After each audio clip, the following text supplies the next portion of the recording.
O orfanato abandonado se erguia no alto da colina como uma sombra fossilizada no tempo.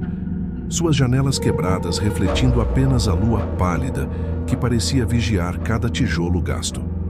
O investigador acendeu sua lanterna e avançou pelo portão enferrujado, rangendo como se chorasse ao ser empurrado.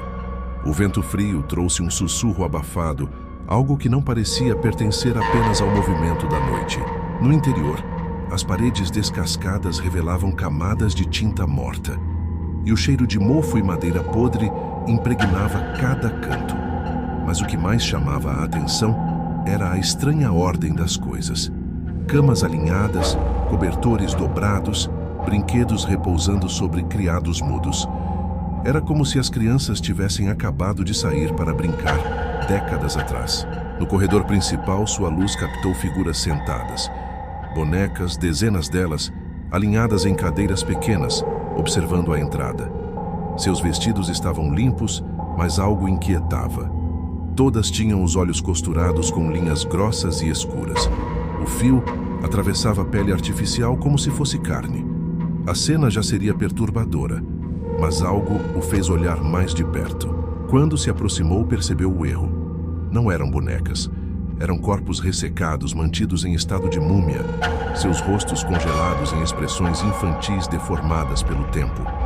Os pontos pretos que fechavam os olhos eram costuras que atravessavam pele humana endurecida. O ar pesou em seus pulmões e ele teve que se apoiar na parede para não cair. Cada boneca parecia carregar uma história interrompida. Algumas tinham brinquedos nos colos. Outras estavam com as mãos unidas em oração petrificada. A ideia de que alguém mantivera aquelas crianças como relíquias trouxe um arrepio que subiu pela espinha até se transformar em náusea. O silêncio se quebrou com um som agudo e metálico.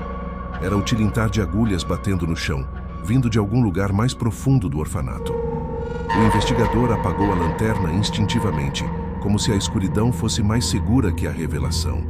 Mas o som não cessava. No escuro, os fios começaram a arranhar o silêncio como se serpenteassem pelas paredes. Ele acendeu novamente a luz, tremendo. O corredor estava vazio, mas os corpos não estavam exatamente como antes. Um braço parecia ter mudado de posição, um pescoço virado alguns graus a mais em direção a ele. Avançando, ele entrou em um quarto amplo onde fileiras de camas infantis ainda estavam impecavelmente arrumadas. Mas agora, em cada travesseiro, havia marcas fundas como se pequenas cabeças ainda repousassem ali. O cheiro de tecido queimado invadiu o ambiente, embora nada queimasse. Atrás de si, passos leves arranharam o assoalho, como se pés minúsculos descalços deslizassem pelo corredor. O som se multiplicava, crescendo em número, até que parecia haver dezenas correndo em direção a ele. O investigador recuou apontando a luz para todos os lados, mas não viu nada. Apenas risadinhas abafadas. As cadeiras do refeitório estavam todas ocupadas, não por corpos, mas por sombras em tamanho infantil, sentadas à mesa como se aguardassem a refeição. O investigador sentiu que algo o observava dos cantos mais escuros, uma presença que não era feita de carne, mas de linhas que costuravam o vazio. Ele percebeu, tarde demais, que as agulhas não estavam apenas caindo. Estavam costurando no ar, unindo espaços, criando teias invisíveis que prendiam o ambiente em um bordado macabro. Seus passos se tornaram pesados, como se fios invisíveis já enlaçassem seus tornozelos. O primeiro movimento brusco veio de uma das bonecas. Uma cabeça tombou, e os pontos que fechavam seus olhos se romperam, revelando órbitas ocas. Dali, fios negros começaram a se mover, deslizando como vermes, buscando algo. Ele entendeu. Elas procuravam novos olhos. O som de costura se intensificou. Cada estalo de linha passando por agulhas parecia ecoar dentro de sua cabeça. As crianças mumificadas se levantaram lentamente, seus corpos frágeis se sustentando apenas pelos fios que agora as manipulavam. Não eram corpos, eram marionetes de carne seca e costura profana. O investigador tentou correr, mas a porta pela qual havia entrado agora estava costurada por dezenas de fios grossos, firmes como aço. Cada tentativa de puxá-los apenas o cortava, como lâminas afiadas. Atrás de si, Os passos infantis se aproximavam. As vozes começaram a sussurrar. Não eram palavras compreensíveis, mas cânticos quebrados, como uma oração feita ao contrário. A cada verso incompleto, os fios apertavam mais ao redor dele. A respiração ficou curta, e o coração batia contra as costuras que começavam a subir por seu peito. Quando a agulha perfurou sua pele pela primeira vez, ele gritou, mas o som não ecoou.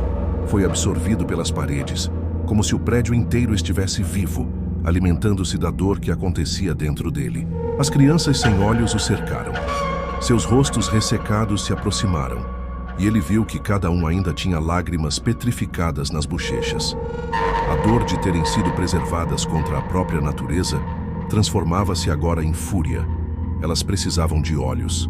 Precisavam ver outra vez. O investigador sentiu os fios atravessando suas pálpebras, costurando lentamente, linha por linha, até que a escuridão fosse definitiva.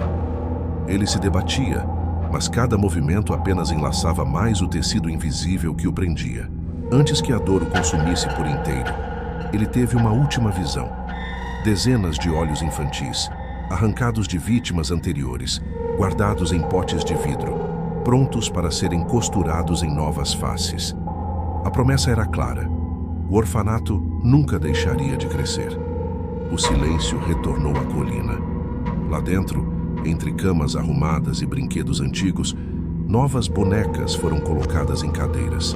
Uma delas ainda usava o casaco do investigador, agora petrificado, com olhos vazios costurados à força. O ciclo continuava, e os corredores voltariam a ecoar o som das agulhas.